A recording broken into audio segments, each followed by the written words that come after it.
2022 में army chief के ओहदे के उम्मीदवार कौन हो सकते हैं?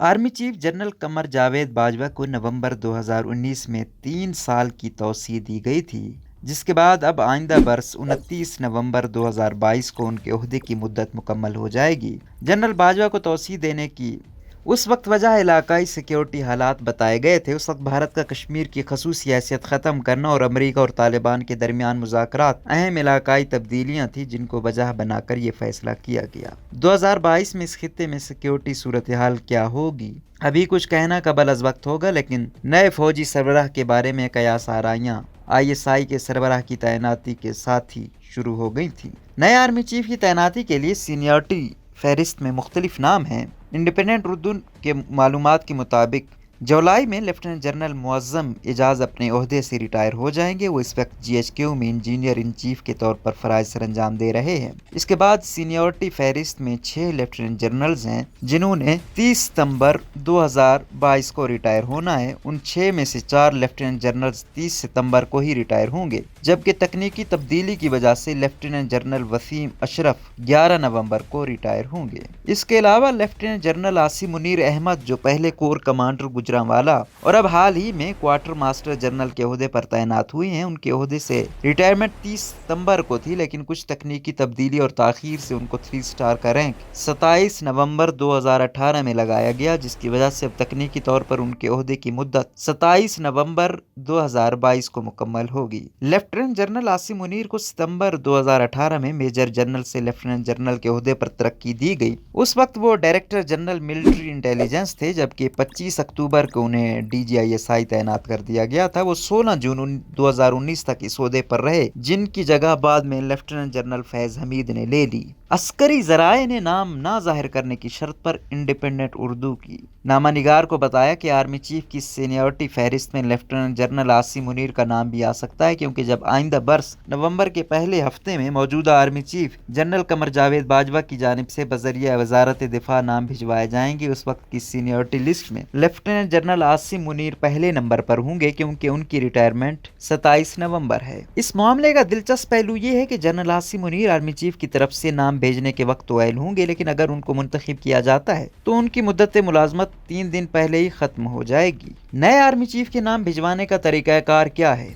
Major general retired Rashid Qureshi ने इस मामले पर इंडिपेंडेंट उर्दू को बताया कि तरीकाकार यही है कि मौजूदा आर्मी चीफ सीनियरिटी फहरिस्त में सब में से पहले 3 या पहले 5 नाम उनकी अहलियत की जांच करने के बाद वजारत दिफा के जरिए वजीर आजम को भिजवाते हैं। हर नाम के साथ उनकी अहलियत लिखी होती है, जिसके बाद वजीर आजम उन 3 या 5 नामों में से एक नाम chairman joint chief of staff, जबकि एक नाम आर्मी चीफ के ओहदे के लिए मुंतखब कर लेते हैं। अगर सबकदोश होने वाले आर्मी चीफ किसी की सिफारिश करना चाहें तो उसका इजाफी नोट हो सकता है, लेकिन हतमी इख्तियार और मंजूरी वजीर आजम की होगी। ताहम माजी में जनरल ज़ियाउल हक और जनरल परवेज मुशर्रफ की तैनाती के मौके पर उस वक्त के वजीर आजम ने अपनी मर्जी से नए आर्मी चीफ का इंतखाब किया। दिफा व खारजा उमूर के माहिर सीनियर सहाफ़ी शौकत पराचा ने इस मामले पर बताया कि फहरिस्त तो सीनियरिटी लिस्ट में पहले 3, 4 या 5 नामों की ही जाती है, लेकिन इसमें से चुनाव करना वजीर आजम की सवाबदीद है। उन्होंने मजीद कहा कि तरीक़ाकार यही है कि सबसे सीनियर अफसरान के नाम ही ज़ेर गौर आते हैं, लेकिन अगर वजीर आजम फहरिस्त में 4-5 नामों से मुतमईन नहीं होते तो ये उनकी सवाबदीद है कि वो मजीद नाम मंगवाएं, लेकिन ये सवाबदीद इख्तियार है, इसको प्रोसीजर नहीं कहा जा सकता। प्रोसीजर और तरीकाकार यही है कि सबसे सीनियर अफसरान के नाम ही ज़ेर गौर आते हैं। अमूमी तौर पर नवंबर के पहले हफ्ते में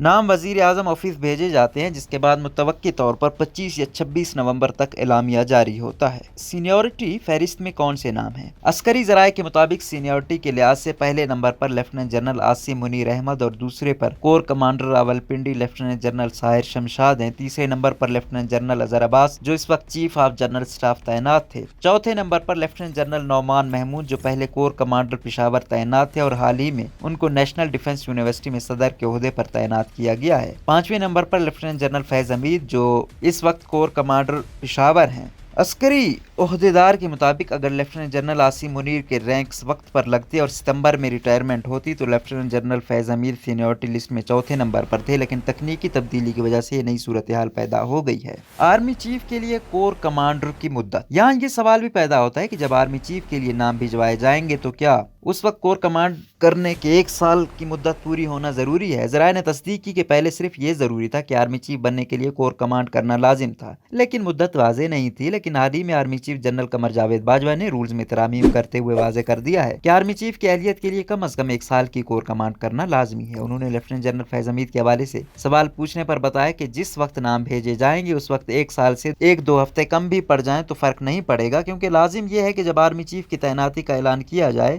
تو اس سے قبل کور کمانڈر کی مدت 1 سال پوری ہو چکی ہو۔ لیفٹیننٹ جنرل فیض حمید کو اگر اس دوران کہیں اور تبدیل نہیں کیا جاتا تو وہ 20 نومبر 2022 کو پشاور کور کمانڈ کرنے کی مدت مکمل کر لیں گے۔ آرمی چیف کی دوسری توسیع کی افواہیں۔ نئے آرمی چیف کے ناموں پر قیاس آرائیاں اپنی جگہ، مگر اس وقت اسلام آباد میں یہ افواہیں بھی گردش کر رہی ہیں کہ شاید اس کی نوبت ہی نہ آئے اور جنرل باجوہ کو نومبر 2022 میں ایک اور توسیع مل جائے۔ پاکستان میں یہ تو کوئی انوکھی بات نہیں ہوگی، کیونکہ جنرل پرویز مشرف 3 بار توسیع لے چکے ہیں۔ البتہ 2020 میں آرمی ایکٹ میں تبدیل کر کے آرمی چیف کی عمر کی زیادہ سے زیادہ حد 64 برس مقرر کر دی گئی ہے، جس کا مطلب یہ ہے کہ جنرل باجوہ کو اگر توسیع ملی بھی تو وہ 3 سال پورے نہیں کر سکیں گے اور نومبر 2024 میں 64 برس کی عمر تک پہنچنے کے بعد ریٹائر ہو جائیں گے۔ لیکن حال ہی میں D G I S P R کی جانب سے پریس کانفرنس میں یہ کہا گیا کہ جنرل قمر جاوید باجوہ ایکسٹینشن لینے کے خواہش مند نہیں ہیں اور وہ نومبر میں ہی ریٹائر ہو جائیں گے۔ روزنامہ قدرت کی ویڈیو دیکھنے کے لیے ابھی یوٹیوب چینل پر سبسکرائب کریں اور بیل آئیکن پر بھی کلک کریں۔